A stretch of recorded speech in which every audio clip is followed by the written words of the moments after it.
Well, we are live. Hello and welcome to Reasoned with me, Darren Grimes, and Reason's very own Chloe Dobbs. Hello, Chloe. Good evening.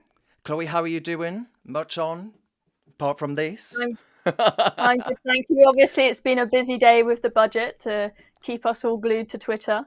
Yeah, exactly. And I mean, he didn't really, as far as the budget's concerned, he didn't really announce much. But then again, I don't want to criticise because for all I know, a trial run at being Chancellor of the Exchequer, this could well be my trial run at being a live streamer, Chloe. That goes utterly horribly wrong. But hopefully, hearing us witter on will be pleasant and delightful to at least some of our very loyal, beautiful audience.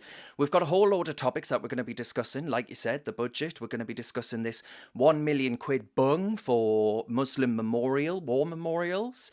Perhaps these Islamists on our streets won't desecrate that particular one, eh, Chloe? And we'll be discussing the Douglas Murray's latest comments. He's done a really strong, punchy interview.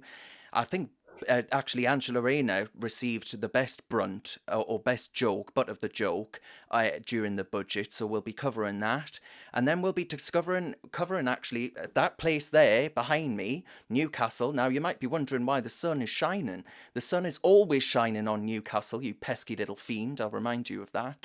But actually we're going to be talking about something really serious that happened in Newcastle, where actually there has been a Syrian rape gang of children, of vulnerable minors, and actually they were interviewed by the BBC in 2016 and given a real sop piece. So we're going to get into all of that and discuss some of the commentary around that. And then finally, we're going to take a quiz. Now, this quiz is going to tell us if we're both massive racists, because actually you can get 20% off at North Face, which is, a quite expensive jacket manufacturer and other outerwear. And they have a racial justice or racial, I forget the word, Chloe, you'll probably know it better than me. But whatever it is, this sort of woke lexicon, there's a test basically that tells you whether or not you're good enough to get 20% off at North Face for being an ally. I mean, honestly, I've never heard such monumental claptrap in all of my life, but we'll get into that and I'm sure it'll be good fun and very amusing indeed.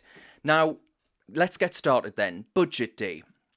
I don't know about anyone else, but I wasn't exactly wetting myself. I nearly said something else there. I wasn't exactly wetting myself with anticipation for today's budget, but Chancellor Jeremy Hunt, he stood at the dispatch box. We'll get him up here, there and now, where he actually was talking about the fact that, we'll get off my Twitter account, where he said basically he's going to cut 2p off of national insurance. Now, he actually signalled the end of national insurance, according to the Telegraph. Because, as viewers will be well aware, acutely aware, national insurance is essentially a con, right? It was sold to us with the idea that actually it would be a sort of ring-fenced pot for an individual, which would sort out their social care, ensure that they have access to healthcare and all the rest of it. And it's not about that. It goes into central government and it'll probably be funding, I don't know, a few NHS diversity rainbow badges or whatever else that they're doing these days. But he stood and he said, look, we're doing all of this. We've got to stick to the plan, Chloe. It's going to be great. Sunshine and rainbows await, and not just NHS ones. What did you think about it? I think that, as you said, the budget wasn't super exciting, but I was happy to see the Chancellor making some tax cuts because we had a couple of weeks ago, it was reported in the news that now the Chancellor has less headroom for tax cuts and he might just cancel them all. So it was nice to see him bring the national insurance down, and also signalling the end of national insurance. As you say, this is meant to be a hypothecated tax. That was the idea of it, but that's just a complete con. It is not the case. It's just our tax code is way overcomplicated. It's something like 17,000 pages long, which is absolutely ridiculous. So getting rid of another tax with another name and just simplifying it down to income tax in the long term makes more sense. So that's good. But the Chancellor is boasting, saying we're giving everyone money off. They're going to have more money in their pocket. The average person on 35k is going to save 900 quid a year. But actually, there isn't really a tax cut because more and more people are being dragged into higher tax brackets. Yeah, So even the lower one, there are, right? Even the actual personal allowance threshold, right? That, because that's been frozen at what, 12.5K or whatever it is now, that's dragging more and more people into actually paying income tax in the first place. yeah, I thought when this personal allowance was first introduced, I thought that this was a fantastic idea. It doesn't make sense that the people who can't pay their bills anyway in the first place and need support from government are then having money taken out of their pay packet. But it's been frozen at this level for long enough now, and it really does need to be raised. That is what would really help people who are struggling in the midst of a cost of living crisis. Yeah, a very helpful reminder to everyone, which I didn't say at the start there, didn't do my housekeeping properly, should see the state of this place, but actually comment along and I'll be able to bring up some of your comments and then Chloe and I will respond to some of them. But I think you're right, just to bring that to a head, at a time when people are saying, I mean, I don't know about you, but I just had emails saying that come April, phone bill's going to go up, broadband's going to go up. You get so many of these changes from inflation the year before. And of course, inflation was at a rate we haven't seen, well, in my lifetime. It's not since the financial crash anyway. But everything there, a few nuggets here and there, announcing the abolishment of non-dom status to try and own Labour. Well, now there is absolutely no difference between the Labour Party and the Conservative Party. They really are. It's two cheeks of exactly the same behind. Now, you might think that I'm a national conservative. Maybe I would support that, scrapping the non-dom status so that foreigners who come here who are wealthy ought to be paying taxes. But actually, I think rich people coming here is a good thing, right? I think rich people coming here spending money and creating businesses is a good thing. And it's the same with the corporation tax increase. Maybe people think, you imagine the Amazons of the world, but actually it's not always the Amazons of the world. It's Betty's Tea Room. Actually, Betty's Tea Room's probably got a spare bob or two in York, but you know what I mean. A sort of a cafe, a little cafe. And we should be competing with the likes of Ireland to actually bring business and investment here. But I'm afraid that once again, dare I say, Liz Truss is going to be shown to have been right in principle, but potentially wrong in implementation. Did you agree with that, at least? Yeah, I think that it is starting to prove Liz Truss right to some degree, which I'm sure she'll be happy about, given that she's got. She'll be delighted. She'll be like the cat that got the cream. Believe you me. Oh, absolutely. A couple of things to say there. So, firstly, with the non-dom status situation, I think that the Chancellor has done this to make it look like he's doing something to pay for the tax cuts. He's not doing something fiscally irresponsible, without admitting the fact that most of the money he is going to get that pays for his tax cuts is simply the fact that people are being dragged into higher income tax bands. I think the non-dom thing is meant to raise its estimated 3.7 billion. This isn't huge in the grand scheme of things, and far more money is actually going to come from people being dragged into higher tax bands. But of course, the Chancellor doesn't want to admit that. Yeah. He did, though, to his credit, have one good gag against Angela Rayner. Now, for context for viewers watching, this clip is referencing the Labour deputy leader. Actually, she's got more job titles than goodness only knows what. She's got more job titles than job advertisements at the job seekers allowance places, I'll tell you that.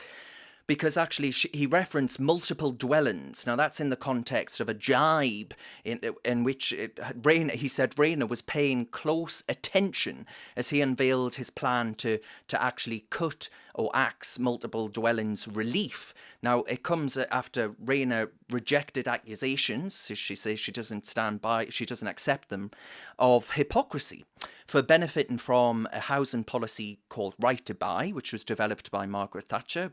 My mother benefited from it. I'm sure many others watching benefited from it potentially themselves. Now, she benefited from that particular policy, and now she says it was a bad policy and we ought to scrap it, which, if you ask me, it absolutely makes her a hypocrite. But let's watch it. Let's see what viewers and listeners actually think. Also been looking at stamp duty relief for people who purchase more than one dwelling in a single transaction, known as multiple dwellings relief. I see the Deputy Leader of the Labour Party paying close attention, given her multiple dwellings.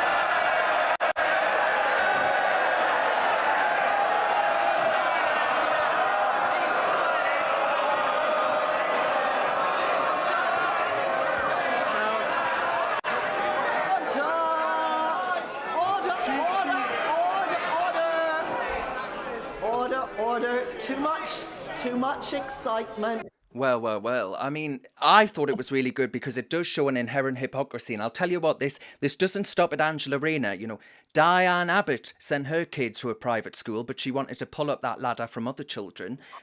Sham Chakrabarti, if you ask me, she was ennobled, and actually, you know, sold a pup and suddenly went all less liberty and more in line with Jeremy Corbyn and what that man knows about liberty. Well, not a lot, I'd have to argue. And the Labour Party just always seem to be about dragging up the ladder behind them, right? Actually saying that we all need to be equal, even if that equal means we're all down here. And to me, that isn't any kind of free society that I fancy living in.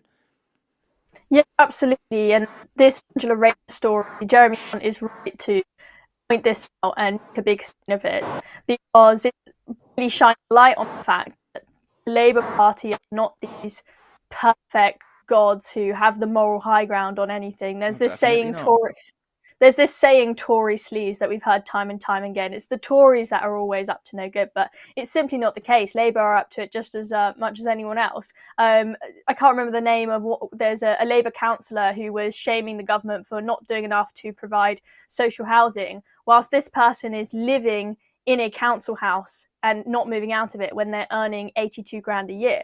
So complete hypocrisy there. So I think it's a good thing. I think that was probably one of the things in the budget, this gag, where the Tories were able to gain the most ground on the Labour Party. As you said, with the non-dom status, they just showed themselves to be exactly the same as the Labour Party. And there is quite a danger, I think, for the Conservatives to just try and copy other parties, because all that will happen is that the other party will take the same policy but go further than you are willing to do.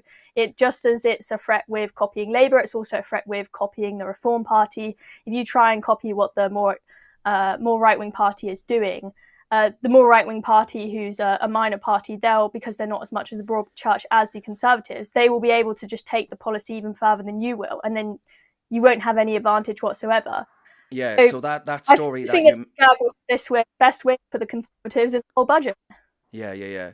The story that you mentioned there is this one here, where this Labour MP who, like Angela Rayner, has attacked the, housing crisis and the housing solutions or lack thereof of the Conservative Party. She was still living in a taxpayer-funded council flat more than 2 years after admitting it's probably not something that I need. And this is the MP here, and the MP in question is called Asparna Begum, who is the MP for Limehouse and Popular since 2019. And that's her pictured leaving her council flat that she clearly doesn't need because she's on an MP salary. And as we all well know, MP salaries, you didn't need a council house to be living. You're not desperate, right? We've got a real social care housing crisis in this country.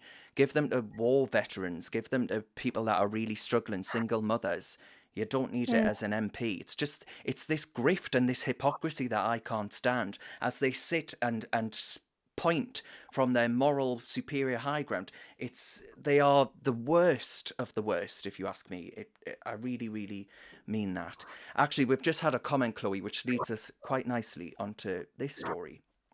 Now, Tom has commented, and Tom says this. He says, I'm bringing that up now, Tom, he says, optimistically. There it is. So Tom Winterbourne has commented, hello Tom, good evening. Tom says 1 million for a Muslim war memorial when they can't even show respect for ours. How about no? Now that actually is a sentiment that I share, Chloe, because, and we'll just bring that story up. This was the Chancellor there today, and he said, before I play the video, he says, delivering the budget. He began it. He actually started off his budget by announcing this. £1 million of taxpayer cash allocated to a memorial that will honour Muslims who fought 2 world wars. Well, what I would say to that, Chloe, is quite simple. We already have Commonwealth War memorials in this country, right? You walk through London and you can see many of them. And I think that's a good thing. I'm grateful to those who in the Commonwealth who fought alongside British men to actually free a continent from Nazi tyranny. I'm really grateful for that contribution. But that contribution was a Commonwealth contribution, and that's reflected in those Commonwealth monuments. In the same way that if you're a British citizen, right, which I think is the suggestion here for a Muslim contribution to British war efforts, well, if you're a Muslim in this country, you're a British national. Why do we need a separate Muslim memorial? Do we have a separate Christian memorial? Do we have a separate...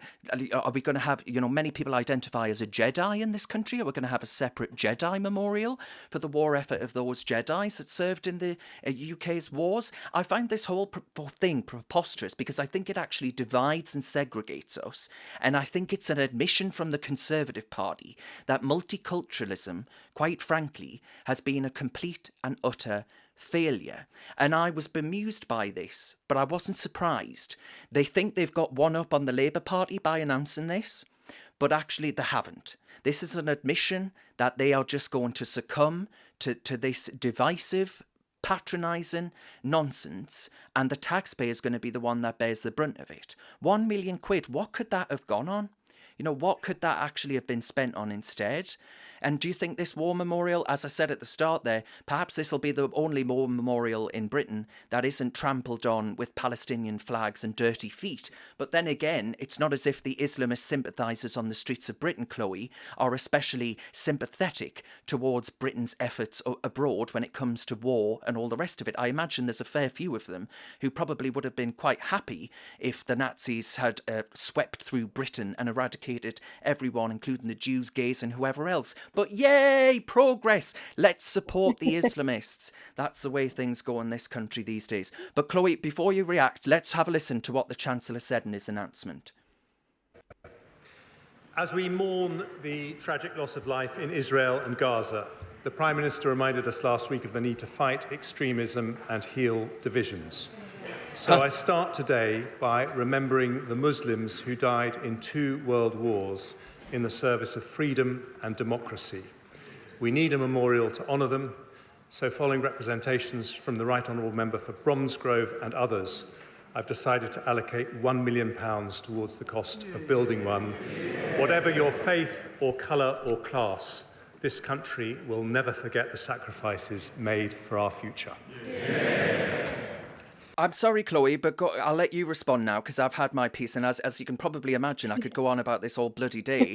But actually, the fact of the matter is, he's saying, no matter what your religion, no, you haven't done that, you absolute Burke. What you've done is highlighted one religion. It's exceptionalism. Isn't that right? Yeah, absolutely.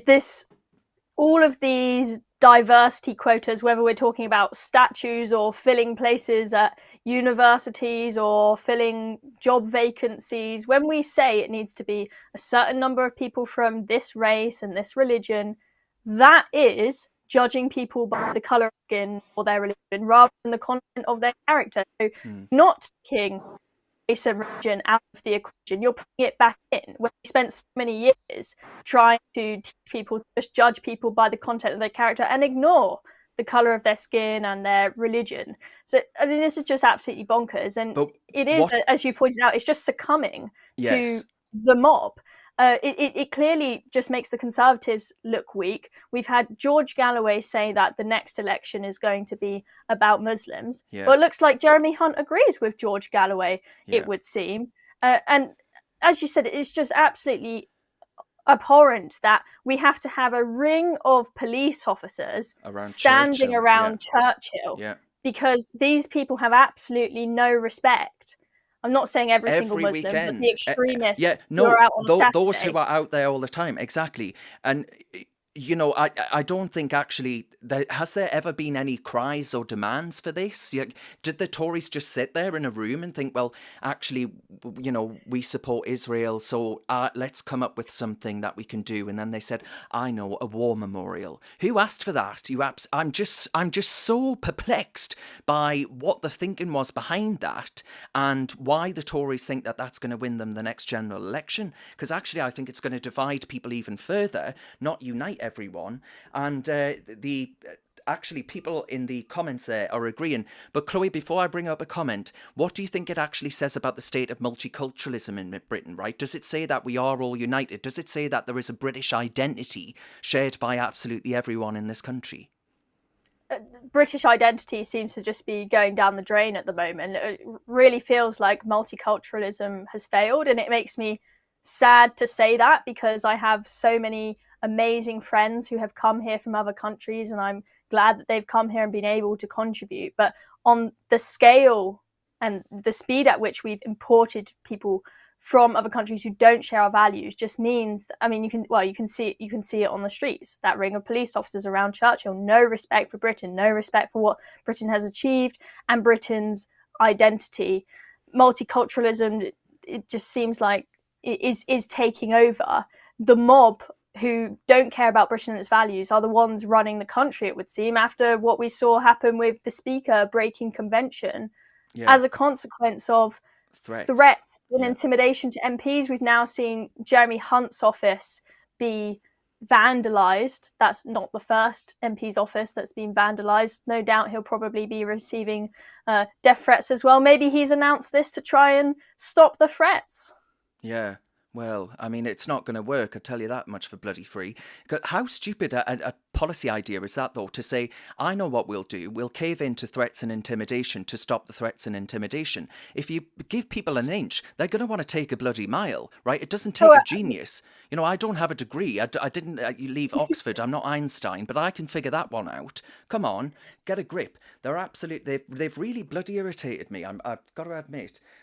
Yeah, it's absolutely bonkers. As you're right, if you give them an inch, they'll take a mile. They'll soon want every single statue of a white person toppled and replaced with a Muslim statue, and it will be in every single city centre, in every single square. We've got to have a Muslim statue.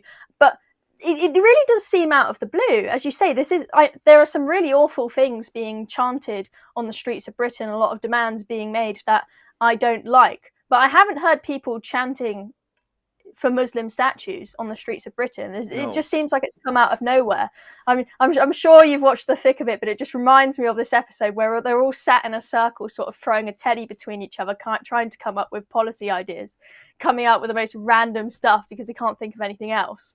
Yeah, it probably was a bit like that. The yes and ho scene. Yes and ho. But it's the same. You could ask why the Prime Minister decided on Friday night that we've all got nothing better to do for him to stand up in outside of Downing Street and say that the far right was a problem in this country, a big, massive problem, a threat. And he mentioned Nick Griffin. I mean, for those that don't know, Nick Griffin was the leader of the British National Party, and I don't think he's been around since like 2009, not in any serious way. So the idea that this bogeyman of Nick Griffin is more serious than those shouting for jihad and intifada on the streets of London every single sodding weekend is absolutely bloody ludicrous. But again, before my blood pressure goes through the roof, we'll move on to Joy's comment. So Joy says, this will just create more division and money desperately needed elsewhere than a memorial at this time. Absolutely right. Pink It World says, Jedi Memorial incoming. Can't wait. I bet that one will be pretty. Well, actually, Anne has a controversial comment, Chloe, because she says, she says, absolutely not unless we're allowed to desecrate it like they do our memorials. I would just like to say that Reason does not support the desecration of any war memorial, but I will say, Anne, that you raise a perfectly valid point, because I think it's been damn disgraceful over the past few, how long's it been going on? Months, since October the 7th. Now, Daryl says, why divide people with this racist bullshit? Well, yeah, I won't say that word, but nearly did. There are loads of comments. This is really getting people getting involved, and thank you very much for do so. Continue to do so. We love it when you do. Maria's commented, she says, absolute disgrace. And well, Chris has a very good point. Chris says, no one but no one who fought in the war is buried by their religion only as a fallen soldier. And the fallen who've made it, one of my uncles, great uncles, was killed on the first day of the Battle of the Somme. Peter Grimes was his name. And the idea that he fell and, will be buried and remembered as his faith, as his religion, I'm sure it would have been important to him, especially at that time. But I doubt he actually, to his family and everyone, was remembered as a fallen Christian, as opposed to being a fallen Brit, someone that died fighting for the freedom of our country and the continent. I just find it preposterous that we're doing this just to pander. I think it's a waste of money. I think it's grotesque. And that's probably the last we should say about that one. But you mentioned the idiots that are out there on the streets. And I want to talk now about something that Douglas Murray said on this, because actually he was really robust in a conversation that he actually had with Elon Levy, who is a spokesperson for the Israelis. And he's a phenomenal spokesperson. I've never heard anyone quite as, shall I say, well, he has a very animated face. He's very good at using his eyebrows, but he's also an incredible argument. He's great at arguments. He often puts Islamists on the back foot, and I think he's phenomenal. But he was in conversation with the brilliant Douglas Murray, a great friend of Reasoned, great friend of mine, great supporter of freedom and all the rest of it. And he said this. Let's have a listen. If they understood anything about this, you wouldn't just keep saying the same thing over and over. You wouldn't decide every Saturday to just chant the same banality. If the reason they do it is because if you go underneath it, as you and I know from the people who go through the protests and ask any follow-on question, none of the marchers, almost none, would be able to answer a follow-on question. So they stick with the boring, ill-informed mantra, and they hope that they will persuade us by it. And I hope that it doesn't work. By the way, I think if that's anything, it's a silver lining that when you see people on the West chanting intifada, intifada, and everyone gets stressed saying these people are calling for suicide bombings on public transport, because that's what the intifada was in Israel. Yeah. Actually, the fact that they don't know what an intifada is, and Right. they're operating out of ignorance rather than malice, is comforting. Yeah, perhaps. absolutely. I mean, that is a striking thing as well. I mean, if I was to spend my Saturday chanting for something, I'd like to think that I'd know what the word meant. Like, you'd think that would be a starting place. I mean, you get these people, they have their banners, and then, somebody says, what does the thing on your banner mean? I don't know. Somebody just gave it to me. Like, what kind of moron are you? Would you or I spend our time walking around with banners some other guy we've never met gave us? Why? What's wrong with you people? Well, Chloe, I think he hits the nail on the head. And the amount of, we've just had Reason's going to have some video clips. Actually, this is a little exclusive for our live streamers. Reason's going to have some footage from a university campus, which I think will highlight this problem, where actually I think this is what I would call luxury goods signalling, where students, they tend to be, dare I say, middle-class students, too privileged prats to actually know what's good for them. And they say things like, well, I'm virtuous because I just saw my brother, actually, funnily enough, sent me a photograph, a screenshot from Twitter, where a woman was getting on a bus, or she alleges to have been getting on a bus, and she was refused access to the bus because she was wearing a Free Palestine sticker badge. It's all about, in the old days, it used to be about wearing, I don't know, Louis Vuitton or some other garish or gaudy brand. Now, it's actually about how you can show your virtue through political causes. I'm a Remainer, therefore I like migrants and I'm nice. I like Palestine, free Palestine. Forget about the hostages. Don't give a damn about those.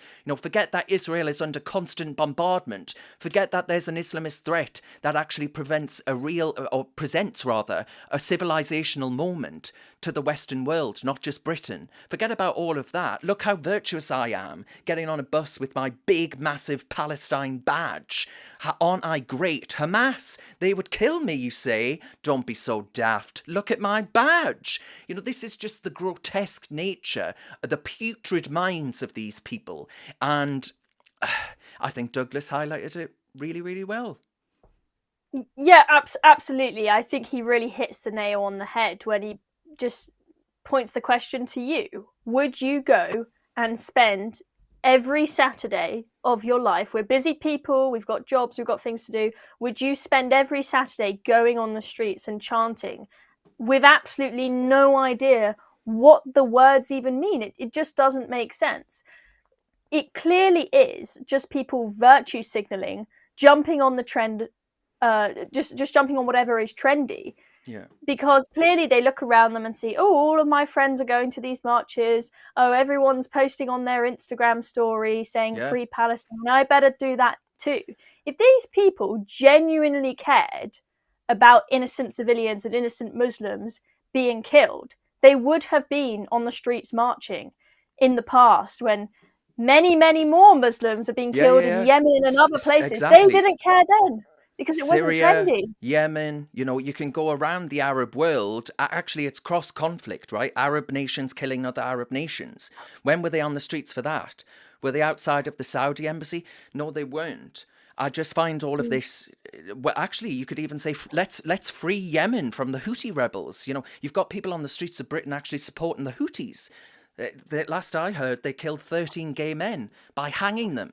Would these liberal progressives advocate that we bring about that kind of complete barbarity to this country? It reminds me actually, Chloe, of the Black Lives Matter movement, where everyone on the Instagram and on their social media platforms, they had this square black square. Yeah. It was this black square, and social media was awash with this black square, all for George Floyd. Let's stand up for this murdered black man in America. And at the time, I thought, I don't see what this has got to do with me, like, you know, whatever. But then I heard of people being accused of racism. If you didn't post this black square, it was social contagion. And that's exactly what the pre-Palestine rallies and protests actually are at the minute. And look what happened after that. We found out that Black Lives Matter actually stood for build large mansions or buy large mansions, where actually large sums of money by gullible idiots was being swallowed up. Guess what? The Free Palestine protests, large sums of money gobbled up by Hamas and others. It goes straight to, we found out that UNRWA, the charity, that actually the UN charity or agency that was supposed to be giving aid to Palestine, actually that money was going on underground servers for Hamas. That money was going and has been proven to go on other dodgy, nefarious means of killing Jews. And you just think, this is going to be the remaining narrative going forward as well, that actually it'll be like BLM, where privileged idiots don't look back and say, I made a mistake, because guess what? They got the social media currency at the time. What does that say about our generation? To me, it's utterly pathetic.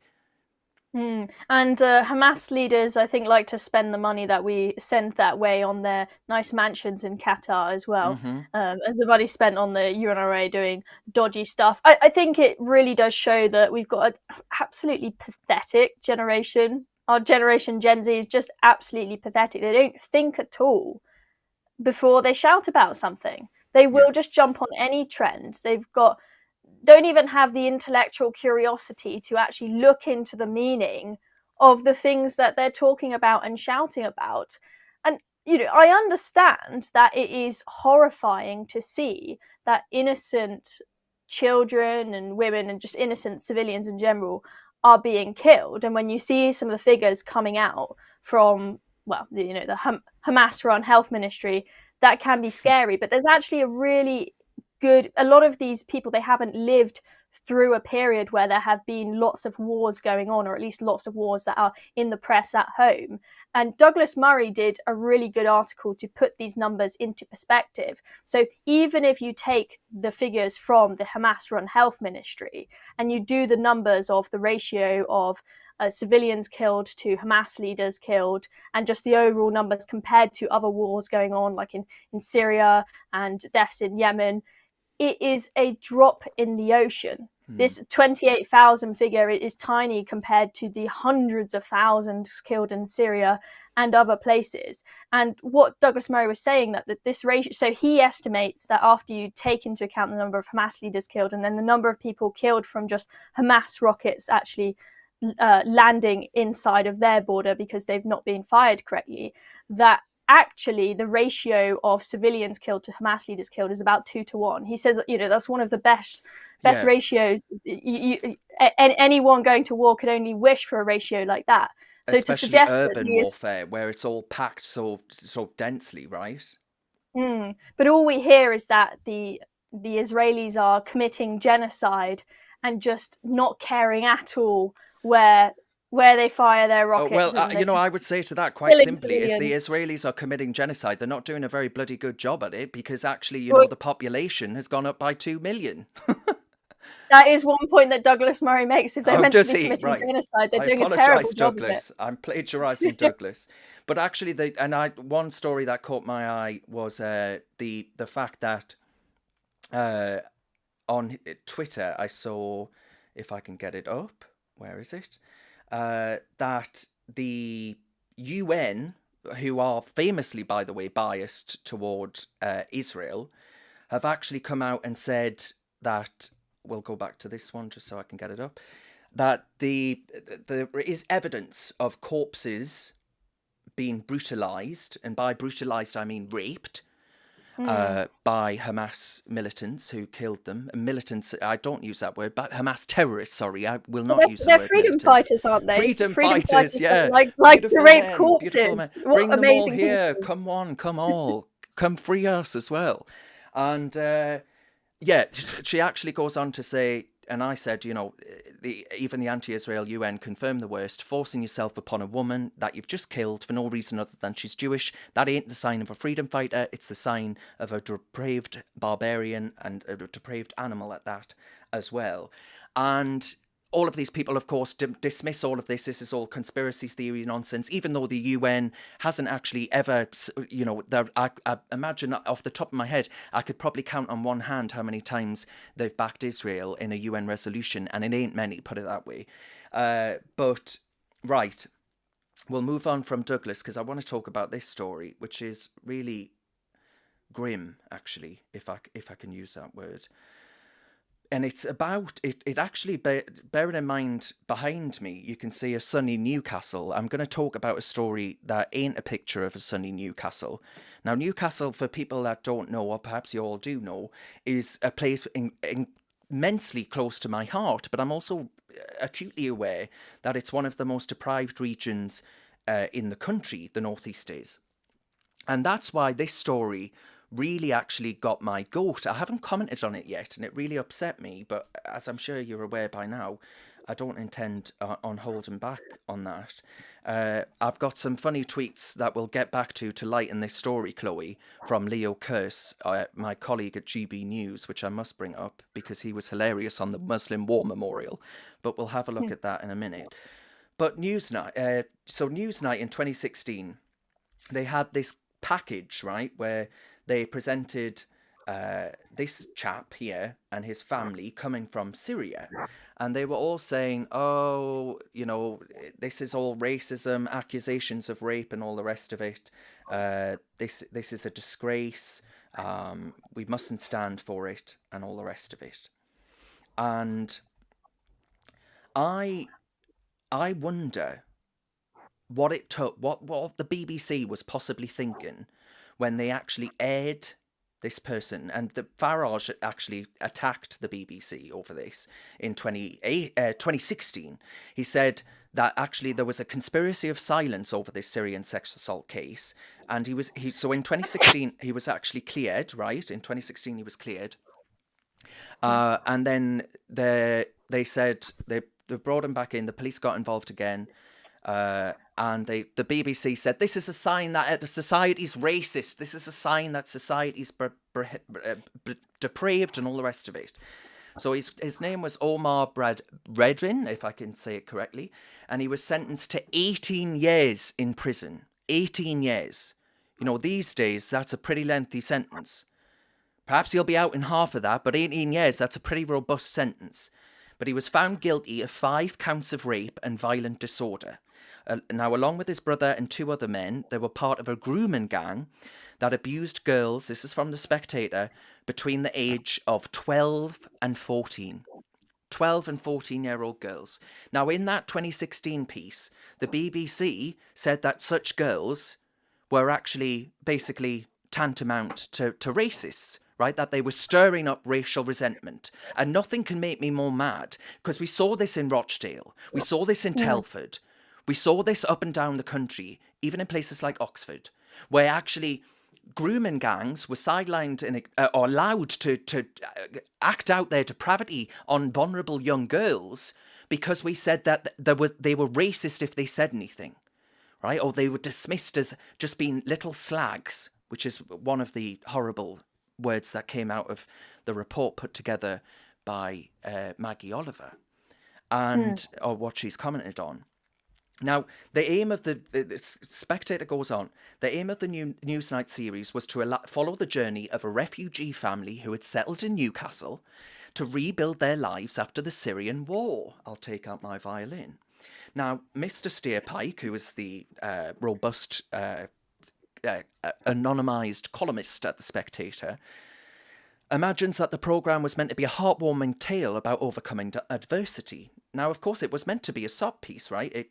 The BBC was accused of sitting on information for several weeks until it finally aired a programme discussing the allegations, and even then the programme's main concern appeared to be about the impact on community tensions after Nigel Farage had warned about sex attacks by refugees. Now, this is him there. That was 2016. Farage attacks BBC and police for conspiracy of silence over Syrian sex assault case. Now we get, of course, to where we are today, and you look at 2 separate BBC tweets, and it goes like this, Chloe. So this was the before. 3 Syrian refugees have been found not guilty of sexual assault by a court in Newcastle. Tonight we tell the story of Omar and his family. And, you know, it goes on like that. 3 days ago, or 4 days ago now, Newcastle grooming gang jailed for raping 13-year-old girl. These are the people that apparently were all racist for actually arguing there might be a problem here. We're the racists for actually acknowledging that Newsnight had done a disservice to the licence fee payer and the young girls who will be forced eventually to pay for the damn licence fee. The full documentary Newsnight released entitled To Hell and Back. And I tell you what, those young girls have been through hell and back. How dare you? Someone's job should be over for this.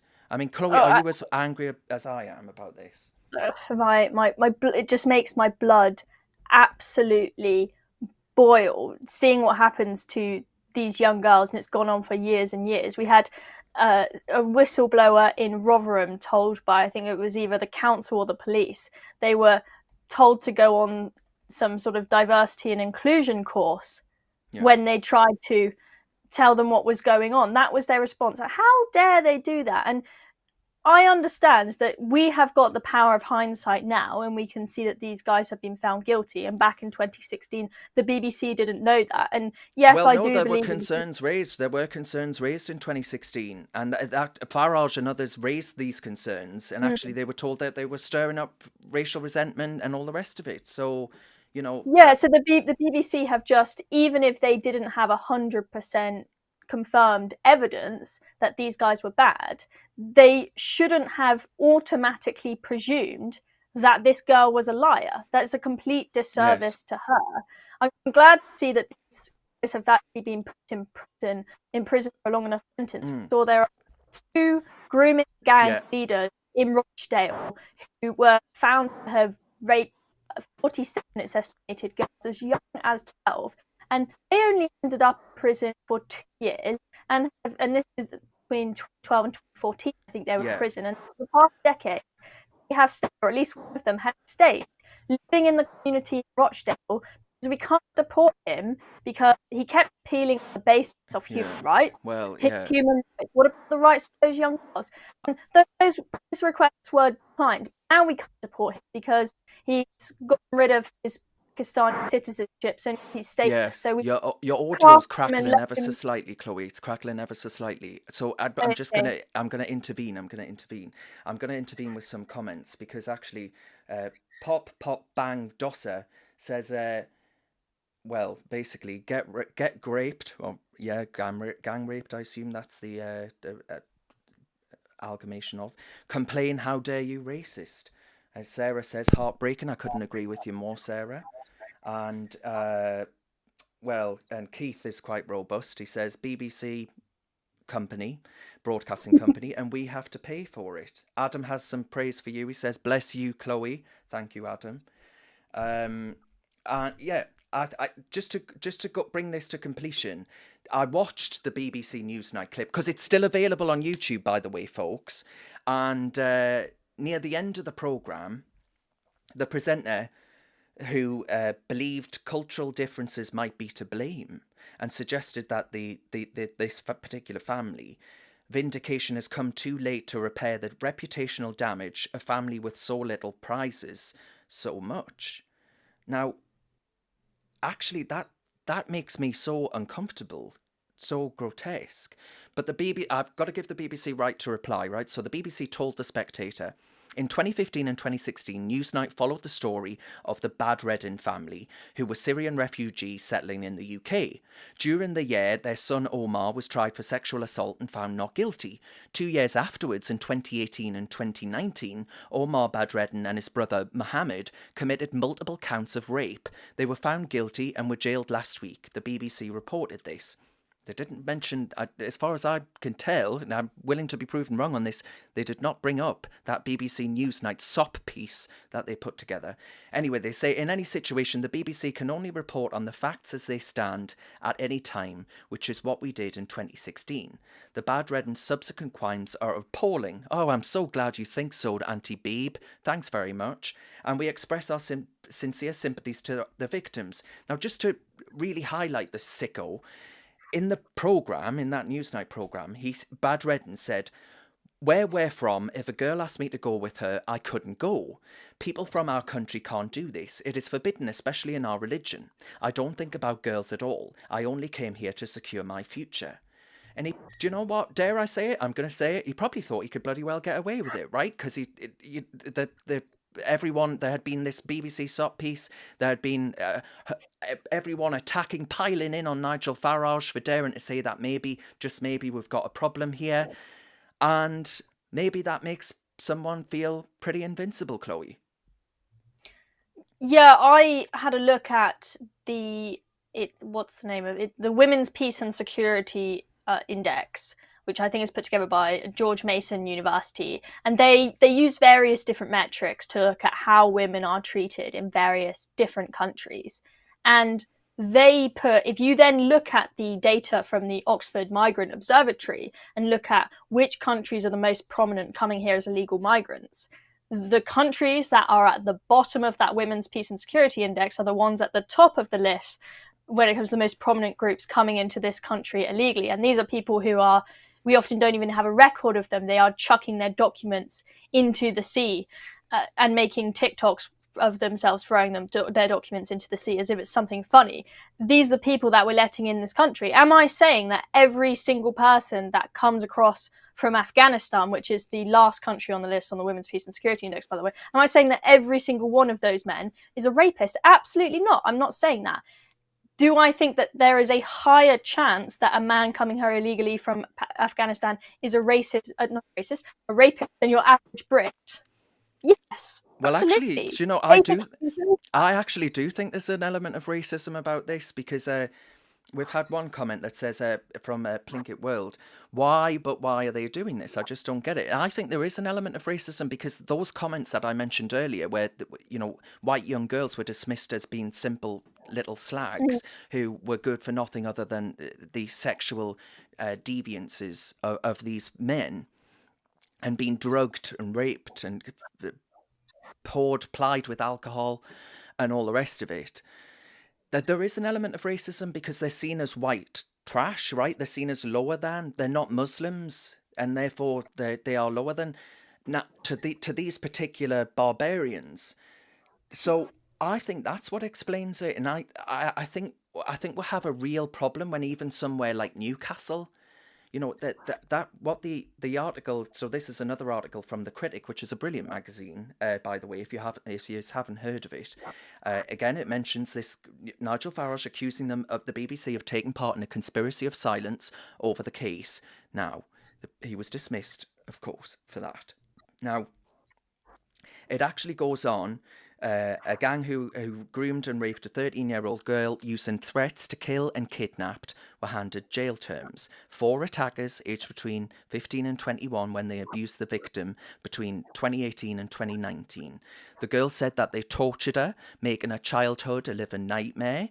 Now, he says it goes without saying the most important thing about this case, far and away beyond anything else, is the welfare of the poor woman. I hope that she can build a life despite this horrific trauma.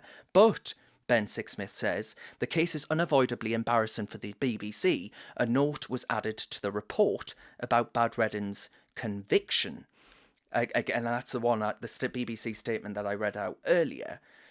I just think, when are we actually going to be able to have a proper serious conversation in which we say Britain has a problem, where our national broadcaster doesn't then say, okay, well, because Darren Grimes has said, or Nigel Farage has said Britain's got a problem, we've got to put together a SOP piece that inadvertently, I'm not saying they did it deliberately, but inadvertently ends up backing or defending a Syrian child rapist. When are we going to actually be able to have these conversations without being dismissed as being swivel-eyed bigots? When are we going to... Those girls in Newcastle, do they not matter? I just find this so completely and utterly mind-boggling. I think that we have started to make some progress on this issue, especially with the GB News documentary that came really highlighted this issue, and then recently we've had more news from the Manchester area and Rochdale specifically of the police starting to show a little bit more backbone in this area. So that is good news, but we've got a long way to go. The thing we need to really make clear when we do have a conversation about this is that this is where this nice, soft, fluffy word of diversity, equity and inclusion agenda has got us to. They're the nice guys with the moral high ground, the people who are behind diversity, equity and inclusion. But this is what has led to it. It has led to girls being ignored whilst they're raped over and over and over again. It's absolutely horrendous, horrifying. Now, the bad news is that in Rochdale, where it looked like a couple of months ago that we were going to have more of a focus on grooming, we've now got George Galloway as the MP. He doesn't give a toss. He only cares about Gaza. He doesn't care about those poor girls in the constituency. Yeah, that's bad news. It is, very bad news, and it stood up, and as you said earlier, he said the next election is going to be an election about Muslims, and it will be because it suits him. I remember when I went to see the Batley and Spen by-election, and he stood against a lesbian who was actually the sister of the murdered MP Joe Cox. Kim Ledbetter, I think is her name, and Kim's a lesbian. And she received the most awful abuse in that constituency. And I would actually accuse George Galloway of, he is the most divisive, pot-stirring, really, really nasty, repugnant politics that I think, the sectarian politics, that religious sectarian politics, that is going to become more common in this country. And he has been a beneficiary of that. And I think that's absolutely disgusting. But that's the way things are going. Someone says actually, someone's commented, Chloe, saying you need to get better broadband. So I think you're going to have to move to the northeast of England because clearly we're winning that in the stakes there. It just goes to show this that the north is starting to outcompete the south, dare I say. Just have to supposedly prefer to broadband installed. Right, okay. Clearly not working well enough. We'll have to check that. Right, okay, finally then, something a bit more fun to end on. Well, actually, I want to show you these tweets on what we were discussing earlier from Leo Curtis. So on the story that we were discussing before, which was, you know, the 1 million quid Muslim war memorial announced by the Chancellor Jeremy Hunt. Leo Kearse tweeted and he said, "Finally, some taxpayers' money has been spent on Muslims." And then another comment that caught my eye was this one. And he says, "Now they've got their own memorial to desecrate." And I just found those amusing, but hey ho. They're not going to desecrate it. They'll No, still I be going know. on. Actually, I think they will, you know, because Muslims that fought in British wars are probably seen as traitors to Islamists, not to every single Muslim anyway, because there were Muslims that fought for the British Empire at that time. But I imagine to the Islamists, they're seen as traitors to the cause and all the rest of it. No, of course, Britain is evil. Anybody who stands up for Britain and fights for Britain is evil, of course. A unique evil, a really, really bad beast. Right, so this here, I'm hoping I'm going to be able to get this up and it's going to work. So North Face, which is, you know, that outerwear brand that I mentioned at the very start. Now they've gone totally woke, as they've announced actually that it's quite a popular brand, right? I see it on all the kids these days out and about, but I tell you what, I won't be seen wearing it, not now, because they've offered a offer to customers, 20% off. You get 20% off, so you might be thinking, oh, that's canny, if they take a racial inclusion course.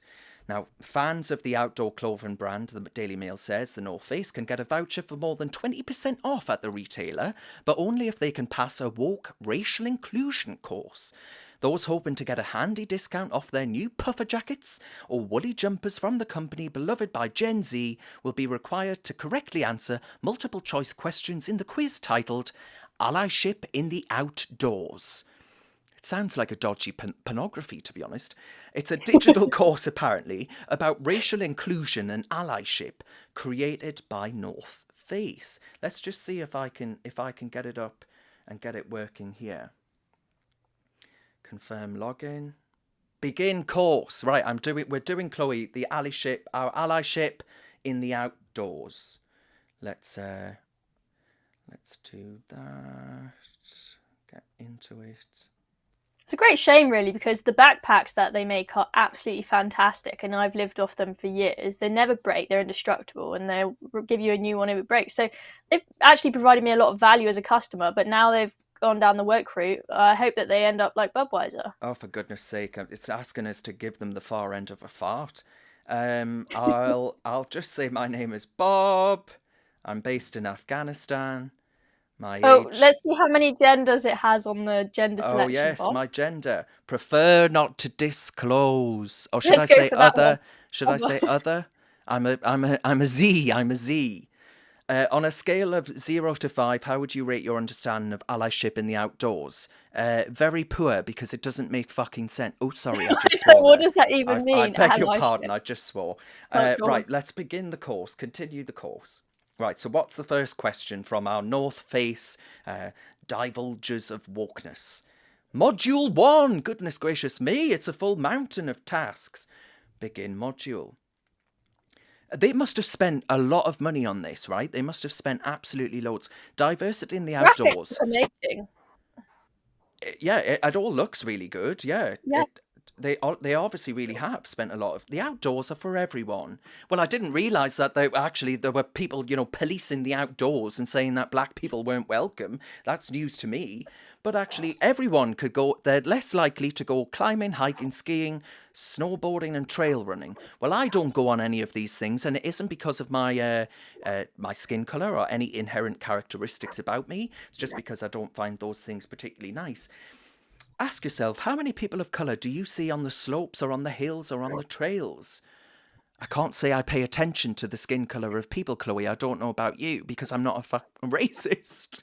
I have been out with a clipboard taking a tally chart like people who do traffic surveys, checking makes, cars and how many people can pass. I'm not there like, oh yep, past black person today, past one Asian person today. It's appalling. So it is. What's the next thing that it says? Current landscape. People of colour are 3 times more likely than white people to live in an area that is nature developed. Probably because statistically they're more likely to live in cities in which there aren't green rolling vistas. That doesn't Yeah, mean there's that in there's an London. inherent racism. It's insane. I grew up in Cornwall, and in a school of 1,000 people, had one black student in the whole school. That was not because we were racist and we didn't allow black people to attend the school. It's just people who come from other countries, their parents come from other countries, typically move to the big cities, London, for example. Mean that life is horrible in London, and that's like some sort of no. I live in London, and I like it. Aside from what Sadiq Khan has done to it. Oh God, don't get me not like started on that, these man. My people blood pressure's already high enough.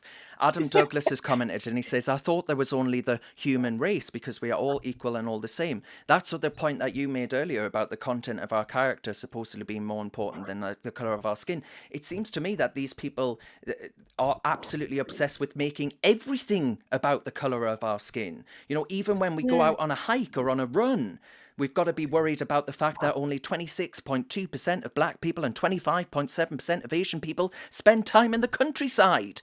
I don't give a toss. If I want to buy an expensive North Face item of clothing, just let me buy it. Give me 20% off. Why are you being racist against me? Why are you actually saying that my skin colour means that I'm preventing people, which Sport England apparently identified, following factors affecting ethnically diverse communities' participation in outdoor activities include language? Well, learn the bloody language then. Culture? Well, there goes an argument against multiculturalism. Maybe Suella Braverman was right, Chloe.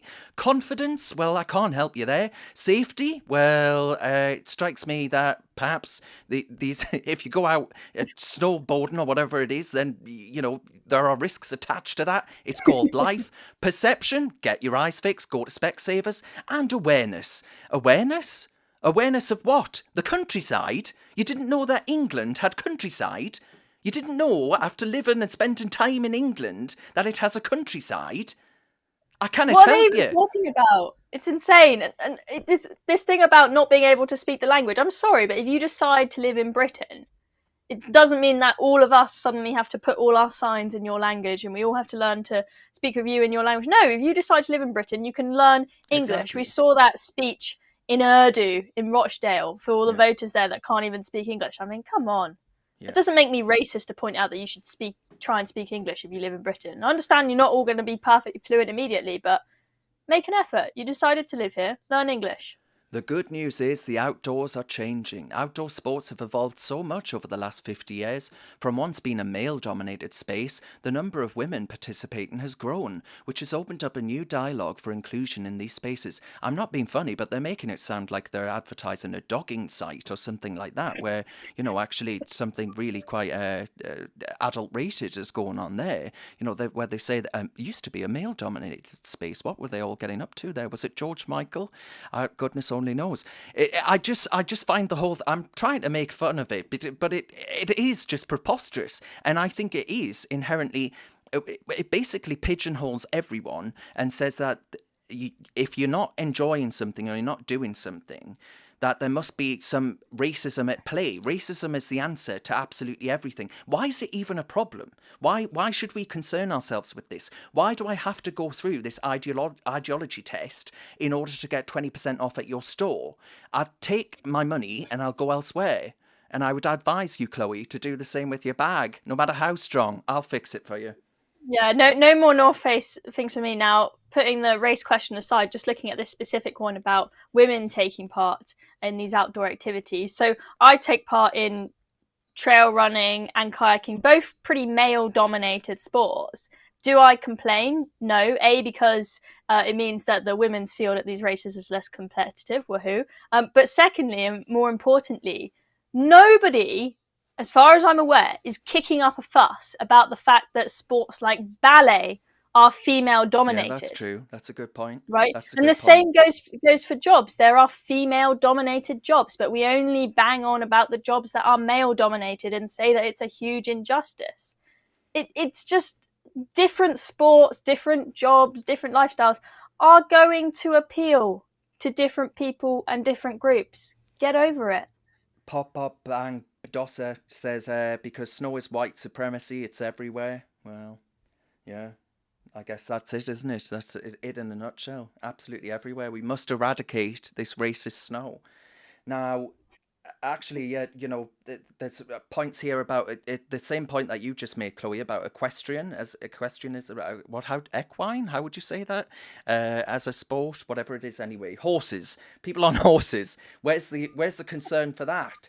Where actually are all the people getting involved there? Now, Chloe, I think we'll bring proceedings to a close. We've done an hour now, over an hour. I hope that people have enjoyed that. Reason's very first ever cross-platform live stream. And I think, Chloe, you've been absolutely wonderful, even if London's, or wherever you are, intermittent Wi-Fi has been hit and miss. You were perfect at the end there, That was a perfect way to actually end, so well done. I hope viewers enjoyed it. Absolutely. Hit subscribe if you haven't. We'll put some clips of this up. And if you want more of it, let us know that you want more and we'll do it again, because I've enjoyed it and I've enjoyed your comments. So thank you very much for commenting along. And I hope you have a very good evening.